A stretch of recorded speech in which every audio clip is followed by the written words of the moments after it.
The psychological folk horror film Midsommar, released in 2019, stands as a masterclass in daylight terror under the brilliant direction of Ari Aster. The story follows Dani Arter, a young American woman enduring a devastating family tragedy, who joins her emotionally distant boyfriend and his three graduate school friends on a trip to a remote Swedish commune. They travel to the isolated village of Harga to witness a rare midsummer festival that occurs only once every 90 years. What begins as a picturesque, sun-drenched escape into a pastoral paradise slowly devolves into a deeply unsettling nightmare as the visitors are systematically ensnared by the bizarre and violent rituals of a pagan cult. This cinematic experience subverts traditional horror conventions by placing its most harrowing moments under an endless, blinding summer sun rather than the typical cover of darkness. Fueled by a powerhouse lead performance, the narrative weaves profound themes of grief, codependency, and emotional catharsis into its 2-hour and 27-minute runtime. For viewers seeking an even deeper descent into the fractured relationship dynamics of the main couple, the extended director's cut adds an extra 24 minutes of footage. Ultimately, the film remains a visually stunning and visceral exploration of isolation and the dark desire for belonging. While Midsommar received significant praise for its bright cinematography, many viewers and critics find it to be a deeply flawed and frustrating experience. One of the most prevalent criticisms centers on its bloated runtime. Clocking in at nearly 2.5 hours, the film suffers from severe packing issues, stretching a relatively simple and predictable plot across an excessive time frame. Many sequences feel indulgent and unnecessarily prolonged, dragging out the narrative momentum until the atmosphere shifts from suspenseful to outright boring. The predictability of the plot completely undermines its attempts at building genuine tension. Audiences familiar with classic folk horror will immediately recognize the narrative blueprint of films like The Wicker Man. From the moment the American outsiders arrive at the isolated commune, their ultimate fates are entirely obvious.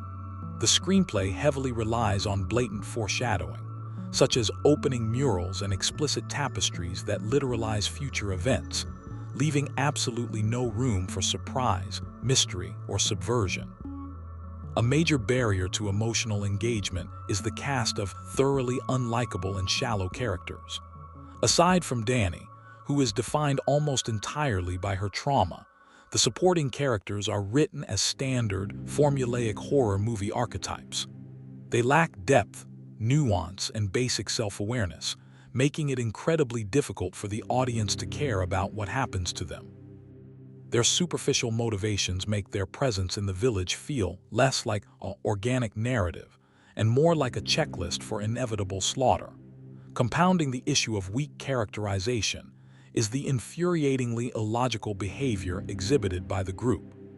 As the commune's rituals escalate into graphic violence and obvious psychological manipulation, the characters routinely dismiss these massive red flags with baffling apathy. Their decisions to remain in a clearly dangerous environment defy basic human survival instincts. This reliance on extreme character stupidity to advance the plot shatters the film's immersion and reduces the story to a frustrating exercise in watching characters walk willingly into their own demises. The film's tone is also remarkably inconsistent, frequently alienating the audience by swinging wildly between serious trauma and unintentional comedy. Aster attempts to inject dark humor through the boorish behavior of characters like Mark, but these moments often clash violently with the heavy themes of grief and panic. Furthermore, some of the cult's bizarre rituals, vocalizations, and facial expressions cross the line from disturbing into absurd caricature. Instead of evoking terror, these scenes often provoke unintentional laughter, breaking the carefully crafted dread. From a thematic standpoint, Midsommar handles its core concepts with a surprising lack of subtlety. The movie constantly hits the audience over the head with its central metaphor of a toxic, deteriorating relationship. Every interaction between Dani and Christian is designed to broadcast his emotional neglect in the most heavy-handed manner possible.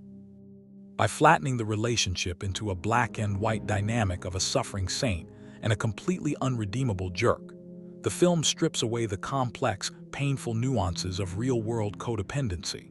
For a film marketed as a horror masterpiece, it is noticeably lacking in effective scares or psychological thrills. Stripping away the conventional jump scares is an admirable goal, but the movie fails to replace them with a sustained, evolving sense of dread.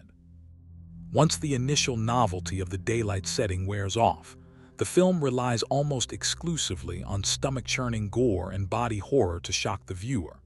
This reliance on visceral revulsion rather than psychological terror feels cheap and reveals a lack of genuine narrative tension. The handling of academic and cultural elements in the film also rings hollow and pretentious. The two anthropology students, Josh and Christian, treat a unique, isolated culture with an absurd level of unprofessionalism and superficiality.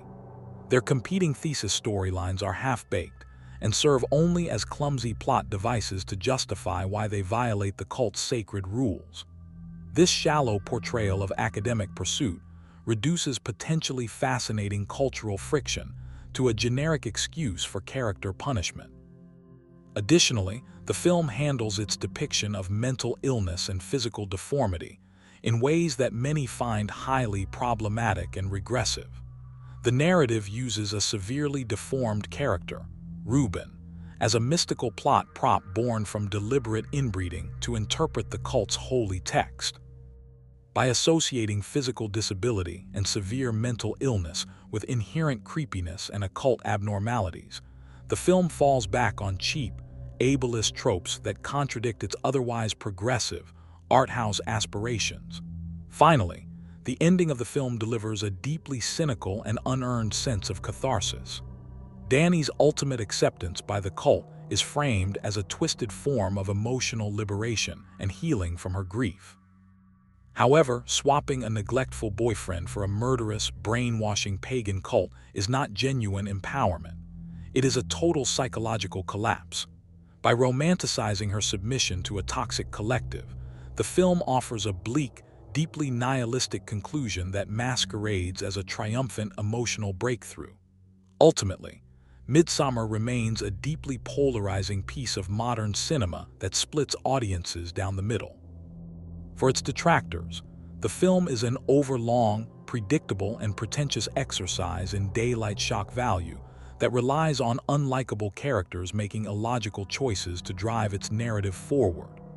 For its defenders, it stands as a visually stunning, masterfully crafted exploration of grief and toxic relationships that successfully subverts traditional genre conventions. Whether viewed as an indulgent misstep or a brilliant psychological triumph, the movie undeniably leaves a lasting impression and continues to spark intense debate.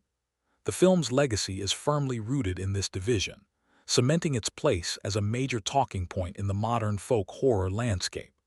It challenges viewers to decide whether its vivid imagery and heavy-handed metaphors offer genuine emotional catharsis or merely mask a hollow, standard slasher plot. By forcing audiences to confront uncomfortable themes in the unyielding glare of perpetual daylight, it ensures it cannot be easily forgotten. In the end, its success or failure depends entirely on what the viewer values more: narrative subtlety and packing, or atmospheric dread and striking visual world building.